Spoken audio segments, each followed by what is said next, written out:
Have you ever heard of Neil Armstrong, Buzz Aldrin, or Wernher von Braun? But what about the women who literally put NASA into space?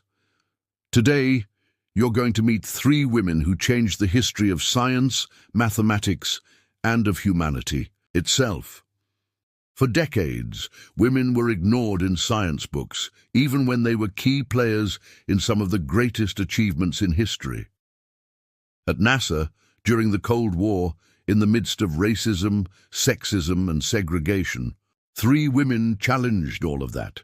Today, we're going to talk about Katherine Johnson, the mind behind the calculations that took man to the moon; Dorothy Vaughan, who led the computing revolution before computers even existed; Mary Jackson, who became NASA's first black female engineer.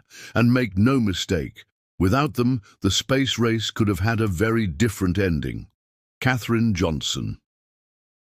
Katherine Johnson was a math genius. Since childhood, she solved problems that left adults perplexed.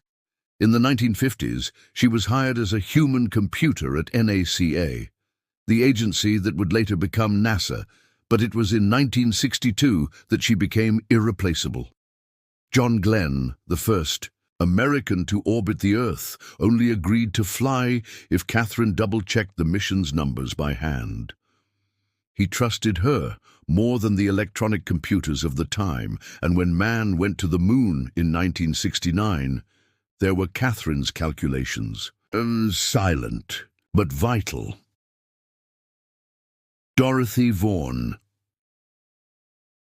Dorothy Vaughan was one of the first black women to hold a supervisory position at NASA. She started as a mathematician in the segregated West Area Computers, a division for black women only.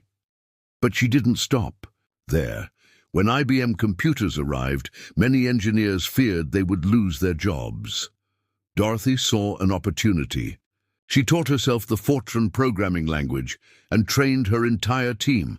By the time NASA transitioned to digital systems, her team was already prepared. She led NASA's tech revolution before most people even realized what was happening.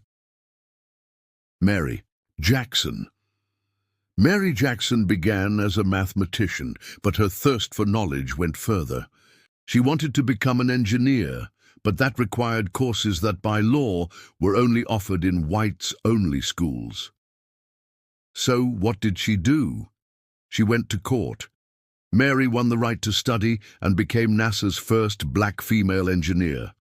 And more.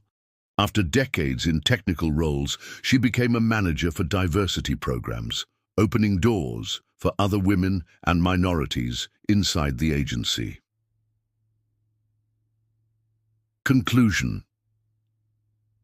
These 3 women didn't wear spacesuits, but they were just as essential as any astronaut. With intelligence, courage, and resilience, they challenged a system that didn't want them there. And today, every time we look to the stars, we remember that space wasn't conquered by rockets alone, but by brilliant minds that refused to be erased from history. If you like this video, leave a like, share it, and subscribe to the channel. There's much more history like this coming your way.